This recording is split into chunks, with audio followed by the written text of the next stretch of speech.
Hey guys, I am filming this on the last day of February, so that means that it's time for another monthly favorites video. I explained this a little bit last month, but I want to start doing favorites videos each month this year, and instead of sharing a whole bunch of products and things that I think you should buy, I'm trying to focus on things that I either think will make your life easier, make your life better, or entertain you, basically. And it's a lot of things that you're not going to have to buy, but more like ideas and things like that. Although I might have one or two like material things that you could buy. Okay, so I'm gonna focus first on like some entertainment type things. The first favorite that I have this month is both a podcast and a mini series, like a docu-series, and that is Scamanda. It's basically, I don't want to say too much because I don't want to give anything away if you have not heard the story. It's a true story about this woman who, let's just say, has a lot of audacity. I just was shaking my head through the whole thing. I like binged the podcast. I couldn't stop listening to it. And then it was, I think it's like a 4-part series on Hulu that you can watch. And it's just a wild situation. It's crazy. The fact that somebody could do what she did is just mind-boggling. But if you're looking for like just a quick story that you can kind of binge and be really entertained by, if you need to, just like escape your everyday life, highly recommend both the podcast and the series. I think I enjoyed the podcast even more than the docu-series. So I would listen to that first if you're really interested in it. But yes, that I listened to that during a time when I was feeling kind of down and anxious, and it was like a good little escape for me during my days. My second favorite of the month is a TikTok creator, and it's funny because I just deleted TikTok off of my phone like in my last video. So I'm really trying to stay off of social media, and I'll talk more about that later in this video. But there is one creator that has like really, I would say she's been kind of life-changing for me, and that is Kylie Perkins. She has kind of like blown up in popularity lately, but basically what she does is she does these quick little TikTok videos. Kind of, the first time I saw her, I was like, why is she yelling at me? Like, why is this woman so angry? But she's really not angry. The more I watched her, the more I could see like her heart behind it. So she makes these TikTok videos of talking about keeping your house clean, getting your life together, and things like that. And basically, the way she spins it is that when we talk about like mental health and when we talk about self-care, it's always like, go get your nails done, go take a bath, those types. I don't know why I can think of more examples right now, but those types of things that are just kind of like being gentle and kind to ourselves, which I think there is 100% a place for that too.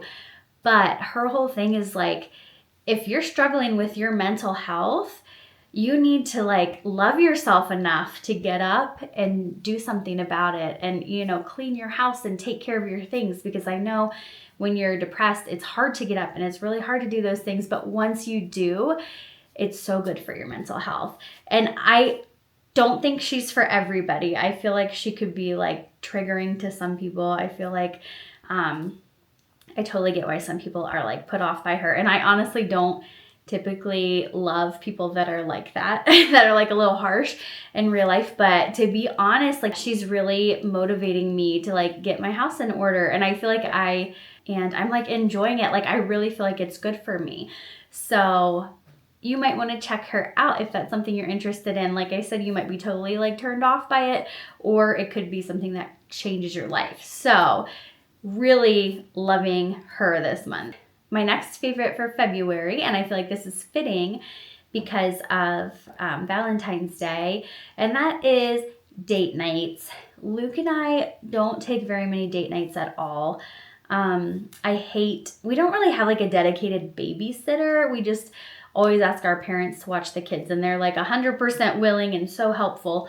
But now that I'm working a couple days a week, I feel really guilty asking for extra time. So we probably need to just find like a separate babysitter. But we did end up going on 2 date nights this month, which I feel like is a lot for us. But it was so nice. When you have 3 kids, 2 of whom are totally dependent on you for most things. We have a 1-year-old and a 3-year-old. It's really hard to focus on yourself like at all. Like if I even have a complete thought while they're awake, it's like a luxury. So to go out for a couple hours, we went to Condado one night, which is like my favorite restaurant, my favorite casual restaurant. And just to like only have to feed ourselves, not to have to feed any kids, and just to be able to talk to each other. It was really nice, and I'm really thankful and blessed that we were able to do that twice this month. So if you haven't gone out with your significant other in a while, maybe it's time to do that too, because it can be it's good to connect, and it can be good for your mental health too. And I'm so thankful for both of our parents that they are willing to watch our kids. Okay, this next favorite is something that is kind of new to me, and I haven't really even like totally delved into it yet, but I have been really interested in another thing that I found on TikTok before I tried to really decrease my time on social media. And that is cozy cardio. So I don't know if you've heard of it, but basically it's like, instead of getting up super early, going to the gym and being miserable, it's trying to create like this really comfortable, cozy environment with like peaceful lighting and like with a candle burning. And then it just kind of like sets the mood for like some working out, but not like super intense working out, I guess. So it's basically like, for me, I haven't worked out in, well, ever really, but I'm really not in that great of shape, especially after having my 2 youngest kids. I'm getting older now. I was older when I had them, and I had this epiphany the other day, like I really need to take care of my body, because I'm not gonna be super young, when they're like teenagers and stuff, and I just want to be healthy and energetic for them and stuff. So I decided to buy a walking pad, which is basically like a treadmill, but it's like small. You can lean it up against the wall and kind of put it away, and there's nothing to hold on to. So I've only used it a couple times so far, but I just kind of plop it in front of the TV, turn on something that I want to watch, not like Blippi or Miss Rachel or something like that, but something that I want to watch. I can only do it when my kids are asleep, because TJ tries to like crawl on it and stuff. But and then I walk for a couple miles, and it's been great. It's been really good for my mental health. My plan eventually is to try to get up early in the mornings, at least like 4 or 5 days a week, and walk a few miles like before I get going for the day. This week was like super heavy as far as work goes. I had a lot of paperwork to do at home, so I haven't quite gotten into that routine yet, but I will be making like a whole video about it. So that will be probably coming up soon, if not next. But it's been really great. I can't wait to, get into that routine and use it more and get healthy. And I'm hoping go grocery shopping sometime soon and buy some healthy food and just try to have a healthier lifestyle, I guess. I'm not getting any younger, you guys. So yeah, that has been fun this month. Well, it's only been fun for a few days, but it counts, I think. All right, and my next favorite is taking a social media break. My last video talked about how I was kind of struggling with the winter blues, struggling with my mental health a little bit. I was feeling a little anxious, a little depressed. So I decided to take like a social media break and try to like really decrease my screen time. And it has helped so much. Currently, I have decided I'm going to give myself designated times for social media, and then the rest of the day I am off of it. And I've been pretty good with that the past few days. Like I haven't been scrolling on my phone on social media a lot. If I start to do that again, I'm gonna delete it again off of my phone.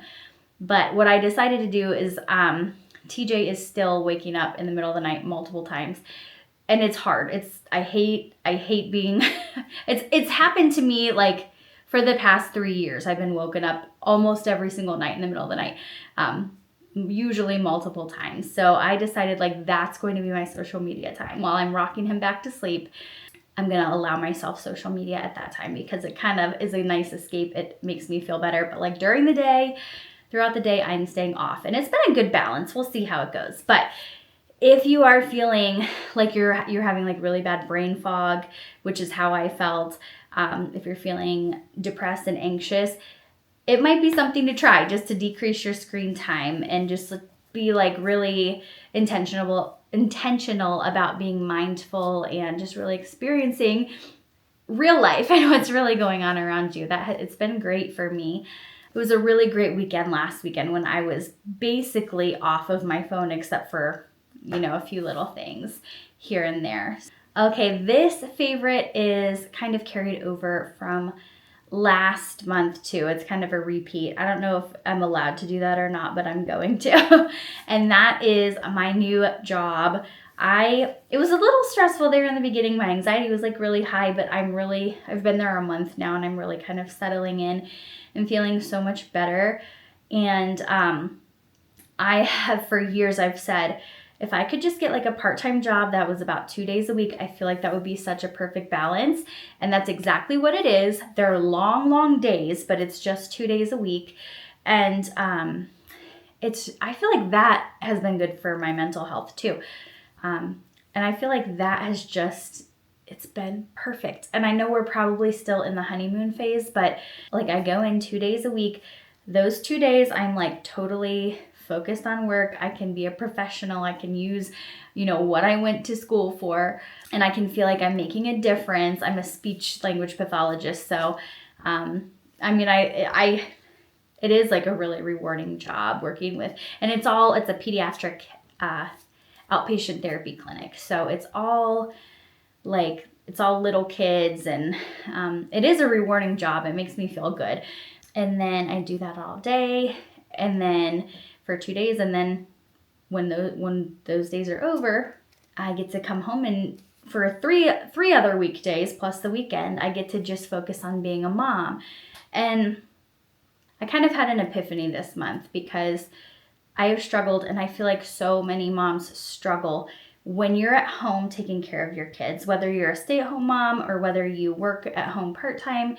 When you're at home, you feel guilty that you're not contributing financially to the family. At least I did, especially after I quit my job in the schools and had been staying home. It was a constant feeling of worry and guilt because I wasn't providing for the family. But when I was working full-time, it was a constant feeling of guilt because I wasn't with my kids. And I feel like women, no matter what we do, we feel guilty. And even now, the days I was at work, I would be feeling guilty that I'm not with my kids. And I had to really give myself a pep talk. And I hope that I can give you a pep talk too right now if you're feeling this way. You have to stop feeling guilty. You are doing the best you can for your kids. I'm talking to myself and to you right now. When you're at work, you're providing for your family and you're doing your best. When you're at home, you're being there with your kids and you're doing your best. So stop feeling guilty. We shouldn't feel guilty. And I kind of gave my permission to just let go of that guilt and just fully commit to whatever it was I had going on that day. If I was going to work, I'm going to work. I'm going to do my best. I'm going to feel that rewarding feeling and feel happy that I'm providing for my family. And I'm not going to let myself feel guilty that I'm not with my kids. And when I'm with my kids, I'm not going to let myself feel guilty that I'm not making money, at that time. And I think we all can give ourselves permission to do that unless you genuinely aren't doing what you should be doing for your kids. But I feel like most of us moms are. Most of us moms are trying as hard as we can. So that has been great. The job has been great. It's been a great balance, and it was great to just let go of the weight of that guilt. I feel like God was just speaking to me and saying, you don't need to feel guilty. I've provided all these blessings for you. Just live in them. Quit feeling guilty. Quit being controlling. Just live the life that I have blessed you with. So that's been great this month too. So yeah, the job is still going well, and I'm excited to see how it goes in the future. I decided I want to start focusing on one thing for kids, or to make parenthood easier, or whatever, during these videos. So this is kind of I feel like it's a toy that's it's not a new toy or anything that's super exciting, but this is hands down my favorite toys that my kids have. And those are Magnetiles. I feel like everybody has Magnetiles, and it's not some new novel thing, but as a speech therapist who works with kids and has done a lot of studying about childhood development and things like that, they are such a good toy for kids. I feel like there's so many toys at Walmart that are like bright and flashing and they have buttons and lights and everything. And we buy them for our kids and they play with them for like 5 seconds and then you realize they're really not that versatile and you can't really do much with them. Like once you've pushed the buttons a couple times, it's like, okay, now I'm bored. But Magnetiles, like that, those are toys that you can use and like just let your imagination go crazy, which we do with my kids. Emma is, for some reason, she always likes to play with her little, she has these little Disney characters and she like builds houses for them. We build towns, we make little roads with our Magnetiles, we build farms, we make rocket ships. I mean, like really the possibilities are endless. And we want toys like that. We want toys that are not only, that are like open-ended, that our kids can do all kinds of things with. They're not limited to just like a couple functions, but you can really do anything with Magnetiles. I even use them in speech therapy. The other day I had a little client that we were playing with these little puppets, and she was like, let's make a bed. So we made a bed out of the Magnetiles, and then she was saying, let's make a bathtub. So we made a bathtub, and there was just so much language happening while we were playing. And I love toys like that. So if you're looking for a toy that is like really great for childhood development, really anything that you can build like that and use your imagination is great. But we love Magnetiles in this house, and they have honestly, like, thank you to Magnetiles for getting us through this winter. I didn't know I was going to talk for like 3 minutes about Magnetiles today on such a soapbox, but I can get really passionate about children's toys and play, being a speech therapist and seeing how screen time and like digital things have kind of stunted our children a little bit. So thank you for coming to my TED Talk. So my last favorite for February is my new camera. I talked about this a couple videos ago, but I got the DJI Osmo Pocket 3. I know those are all the words. I'm not sure if I put them in the right order, but I did. I've been wanting to buy a camera for so long. I've done so much research. And this is just this like tiny little camera, and it has like a built-in gimbal. It looks really smooth when you're moving it around and walking with it. And the picture, it has like such a great autofocus. And I know YouTube is just a little hobby right now, but it has been really a good creative outlet for me. I love making these videos once a week. Even if I never get another subscriber, it's just a fun outlet for me. So having a new camera to play with has been a lot of fun this month. So those are all my favorites for February. Hopefully I mentioned something that you can use in your life to either make it easier or better or more entertaining. I'm enjoying these videos, and it kind of helps me to look back on the month and think about what I am thankful for and what things went really well this month. So I kind of can't wait till I am making this video for the next month, because that means March will be over and it'll finally be ready for spring here in the Midwest. But that's okay. I know I can handle it. It's actually really nice and sunny today, which helps. If you like this video, give it a thumbs up and don't forget to subscribe. And thank you guys so much for watching.